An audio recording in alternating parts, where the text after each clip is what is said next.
رمضان کی تیاری میں دوسرا پوائنٹ ہے اللہ کے جو حقوق کا معاملہ ہے سابقہ زندگی کے حوالے سے، اس معاملے میں اپنے معاملے کی تصفیہ کر لیں، اس کی تلافی کر لیں جو کچھ ہو گیا ہے حقوق اللہ سے متعلق۔ اور اس میں دو باتیں، حقوق اللہ میں دو باتیں ہیں۔ ایک بات یہ اللہ کے حقوق میں کچھ ایسے معاملات ہیں جو توبہ سے اللہ نہیں معاف کرے گا بلکہ اس حق کو ادا کرنے سے معاف کرے گا۔ جیسے آپ نے کئی سال کی زکوٰۃ نہیں دی ہے، توبہ کر لیں، اللہ نہیں معاف کرے گا، زکوٰۃ آپ کو ادا کرنا ہے۔ یہ دراصل بندوں سے متعلق ہے، حقوق العباد سے مال کا تعلق ہے، اسی اللہ اسے معاف نہیں کرے گا۔ زکوٰۃ ادا کریں، اللہ سے توبہ کریں، اللہ معاف کرے گا۔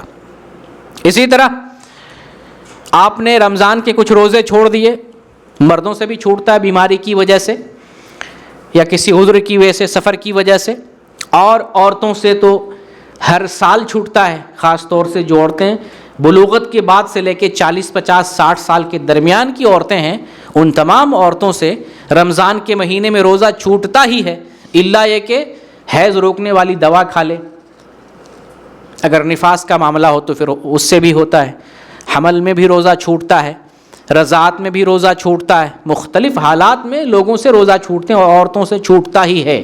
اگر کوئی کسی کے ذمہ رمضان کا روزہ چھوٹا ہوا توبہ کر لے، نہیں معاف ہوگا، کیا کرنا پڑے گا؟ لازماً روزوں کی قضا کرنی پڑے گی۔ لہٰذا میرے بھائی جو مرد حضرات ہیں جن کا روزہ باقی ہے، اپنے روزوں کی قضا کریں، اور وہ میری بہنیں خواتین جن کے ذمہ روزہ باقی ہے، حیض کی وجہ سے، نفاس کی وجہ سے، حمل کی وجہ سے، رضاعت کی وجہ سے جو روزہ باقی ہے، ان روزوں کی قضا کریں۔ چند دن باقی بچ گئے ہیں، اگر ہو جاتا جتنا روزہ باقی اگر کمپلیٹ ہو گیا تو ٹھیک ہے، نہیں تو رمضان کے بعد بھی کر سکتے ہیں، لیکن ارادہ کریں کہ ہمیں روزوں کی قضا کرنی ہے۔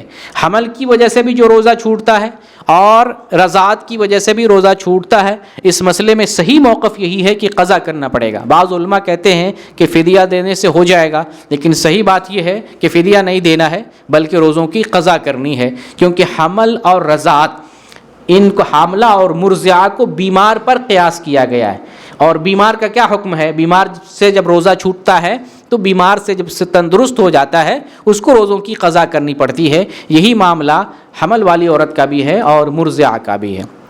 تو روزہ کا بھی معاملہ ہمارے ذمہ جو روزہ ہے، قضا روزہ باقی ہے، قضا روزہ ہم کمپلیٹ کر لیں، مکمل کر لیں۔ قضا روزہ 15 شعبان کے بعد بھی رکھ سکتے ہیں، حتیٰ کہ آخر شعبان تک بھی رکھ سکتے ہیں، اس کی ممانعت نہیں ہے۔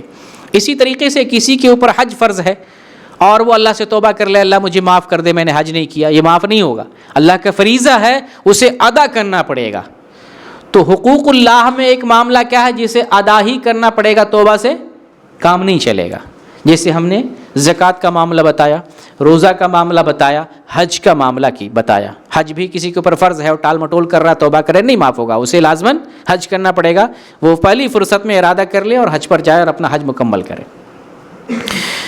حقوق اللہ سے متعلق ایک دوسرا معاملہ ہے، توبہ سے معاف ہو جائے گا، یعنی ان کاموں کے علاوہ، روزہ کے علاوہ، زکوٰۃ کے علاوہ، حج کے علاوہ، نماز کا معاملہ، جیسے ہم نے 30-40 سال نماز نہیں پڑھی ہے، اب ہم توبہ کر لیں اللہ رب العالمین سے، اللہ تعالیٰ معاف کر دے گا۔ نماز چھوڑنا کفر ہے، جان بوجھ کر چھوڑنا کفر ہے، اور اس سے اگر سچے دل سے توبہ کر لیتے ہیں تو اللہ رب العالمین معاف کر دے گا۔